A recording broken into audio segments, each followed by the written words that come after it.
Ganga versus मंगा। नदी में जादुई हैंडबैग देने वाला पेड़। एक गांव में कमला और गौतमी नाम की सास बहू रहती थी।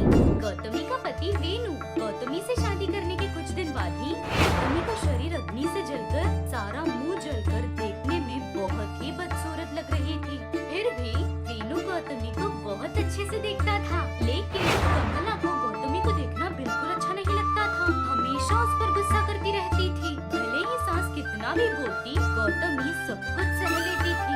ऐसे दिन बीत रहे थे कि एक दिन कमला हॉल में बैठकर, ए गौतमी, कहाँ मर गई रे? ये घर देख कैसा है, सारा धूल लगा है, पोंछने नहीं हो रहा है। बेवकूफ कहीं की, एक भी काम नहीं होता इससे। घर पर रहना ही बड़ी बात है। ऐसे बोल रही थी कि गौतमी आकर रसोई घर में थी। मैं आपके लिए नाश्ता बना रही थी। हाँ, बना लिया फालतू सा नाश्ता। टेस्ट वेस्ट कुछ नहीं रहता, पहले ये सब साफ कर। जी सासू माँ, ऐसे पूछ रही थी। उतने में कमला की बेटी काव्या हाथ में एक थैली पकड़ते हुए आकर माँ ऐसे कहती है। अरे काव्या, क्या बेटा बिना बताए अचानक से आ गई? अरे आओ आओ। तुम्हें सरप्राइज देने का सोचा था माँ। अच्छा आओ बैठो। कैसी हो काव्या? कहते ही काव्या चिढ़ते हुए, दिख रहा नहीं, ऐसे कहती है। ऐसे कहते ही गौतमी अपने मन में उदास होकर, अकेली आई हो? भैया नहीं आए? क्यों? मैं अकेली आऊंगी तो घर में नहीं आने दोगी? ऐसा नहीं है। क्या उससे बात कर रही है? तू जाकर मेरी बेटी के लिए कॉफी बना ला। ऐसे जोर से चिल्लाती है। गौतमी वहाँ से चली जाती है। उसके जाते ही काव्या अपनी माँ के बगल में बैठकर, माँ इसे अभी तक घर में क्यों रखा है माँ? निकाल दो ना इसे। भैया को बिल्कुल अकल नहीं, क्या देखकर इसे अभी तक घर पर रखा है? क्या करे, ये लड़की शनि की तरह पीछे पड़ गई है। पता है, मेरी फ्रेंड कीर्ति है ना, उसे भैया बहुत ज्यादा पसंद है। शादी भी करने का सोची थी, लेकिन भैया ऐसे हैं, करोड़पति बनने का अवसर है फिर भी इसका पल्लू पकड़े हुए हैं। कहते ही कमला आश्चर्य होकर, क्या कीर्ति के पास करोड़ों है? हाँ माँ, बहुत पैसे हैं और वो इकलौती है, सारे पैसे उसके। उसको भैया बहुत साल से पसंद है माँ। भैया को भी बताया, लेकिन भैया ने उसे बगल में रख दिया। इतनी अच्छी नसीब किसको मिलेगी बताओ? अच्छा, अगर ये बात पहले पता होती तो उन दोनों की ही शादी करवाती ना। अभी भी कुछ बिगड़ा नहीं माँ। अगर हम चाहें तो भैया और कीर्ति की शादी करवा सकते हैं। उसके होते कैसे बेटा? रहेगी तो ना माँ, उसे घर से भगा देंगे हम। उसके जाते ही भैया से कहकर कीर्ति से शादी करवा देंगे। और तब हम करोड़पति हो जाएंगे, है ना बेटा? हाँ माँ। तो उसे घर से भगाने के लिए कोई उपाय सोचो बेटा। ऐसे दोनों आपस में बात कर रहे थे। उतने में गौतमी कॉफी कप ले आकर आता देख, वो आ रही है, रुको, ऐसे कहती है। ऐसे काव्या कमला दोनों मिलकर गौतमी को घर से बाहर भगाने के लिए योजना बना रहे थे। ऐसे एक दिन गौतमी खाना बनाकर डाइनिंग टेबल पर रख रही थी। तभी माँ बेटी दोनों आकर बैठते हैं। गौतमी उन दोनों को खाना परोस रही थी। कमला उस खाने को देखकर, शीशी, क्या है ये? खाना बनाना कब सीखेगी? हाँ, अरे तेरे इस घर में होने पर हमें थोड़ा सा भी फायदा हो रहा है क्या? क्यों रे हमारे सर पर बैठी है? कहीं चली क्यों नहीं जाती? बेचारी क्यों ऐसे चिल्ला रही हो? जाने बोला तो कहाँ जाएगी? नदी में जाकर कूदने दे, तब मेरे बेटे की दूसरी शादी करवाकर खुशी से रहूंगी। पनौती कहीं की, जब से इस घर में आई है तब से यहाँ की खुशियाँ छीन ली इसने, पनौती लड़की। ऐसे चिल्ला रही थी कि गौतमी रोते हुए, आपको क्यों तकलीफ है जी? मैं चली जाऊंगी। आप अपने बेटे की करोड़ों रुपए वाली लड़की से शादी करवा कर उसी के साथ खुश रहिए। ऐसे रोते हुए वहाँ से चली जाती है। गौतमी के मुंह से वो बात सुनकर दोनों माँ बेटी शॉक हो जाते हैं। गौतमी वहाँ से रोते हुए बाहर आ जाती है।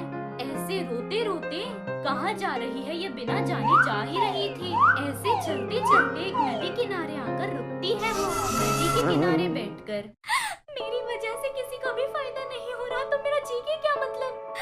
सच में अगर मैं नहीं रहूंगी तो वो दूसरी शादी करके खुशी से अपनी जिंदगी बिताएंगे। ऐसे बोलकर रो रही थी। तभी उसको कहीं से तो एक आवाज सुनाई देती है, देखो गौतमी, तकलीफ आए तो हार नहीं माननी चाहिए। परेशानी का डट कर सामना करना होगा, तभी विजय प्राप्त होगा। ऐसे सुनाई देते ही गौतमी आसपास देखती है, कहीं कोई नहीं था। कौन है? कौन कौन है वो?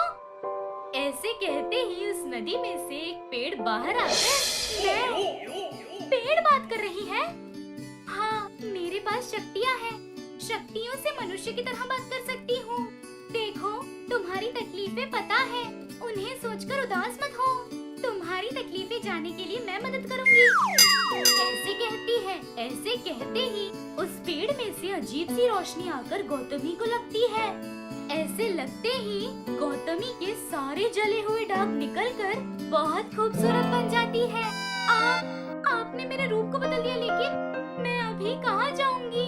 मेरी वजह से किसी को भी लाभ नहीं हो रहा। उदास मत हो, मैं तुम्हें एक जादुई हैंडबैग देती हूँ।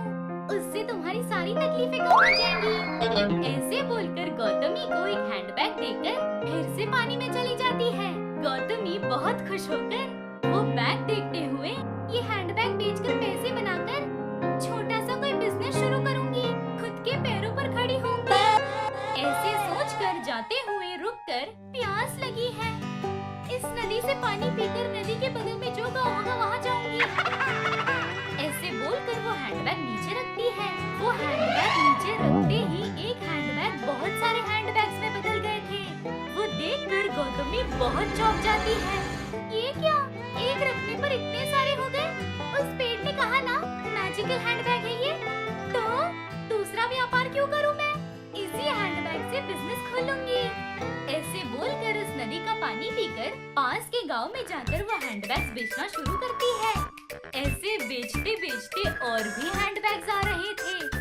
ऐसे गांव भर घूमकर हैंडबैग्स बेच रही थी। ऐसे 6 महीने गुजरते हैं। गौतमी सिटी में एक छोटे से हैंडबैग शॉप में हैंडबैग बेच रही थी। उसका बिजनेस सक्सेसफुल होते ही सिटी में और ब्रांचेस बनाती है। सारी जगह उसका बिजनेस सक्सेसफुल होता है। उसके बाद कपड़े की दुकान, उसके बाद सोने की दुकान शुरू करके एक सक्सेस के बाद दूसरा सक्सेस ला रही थी। ऐसे 5 साल में बहुत पैसे कमा लेती है, खुद का घर बनवाती है, कार खरीद लेती है, महारानी की तरह जीती है। ऐसे एक दिन गौतमी अपने कार में दुकान जा रही थी। एक जगह सिग्नल पर वेनु को देखकर रुकती है। वेनु फटे पुराने कपड़े पहनकर भिखारी की तरह रोड पर था। वेनु को देखते ही गौतमी कार से उतरकर जाकर, सुनिए, क्या हुआ जी आपको? आप ऐसे क्यों बन गए? गौतमी तुम हो? क्यों चली गई गौतमी? तुमने मुझे भी बताना जरूरी नहीं समझा? तुम्हें घर से ढूंढने के बाद यहाँ तक आ गया था, तुम कहीं पर नहीं दिखी। तुम्हारे बिना वो घर नरक की तरह था। उस घर में रहना मुझे ऐसे पसंद ना आकर देखो ऐसे रोड पर घूम रहा हूँ। ऐसे बोलते ही गौतमी की आंखों से आंसू आ जाते हैं। माफ कर दीजिए, आप एक अमीर लड़की से शादी करके खुशी से रहेंगे ऐसे सोचा था, लेकिन आप मुझसे इतना प्यार करते हैं मुझे अभी पता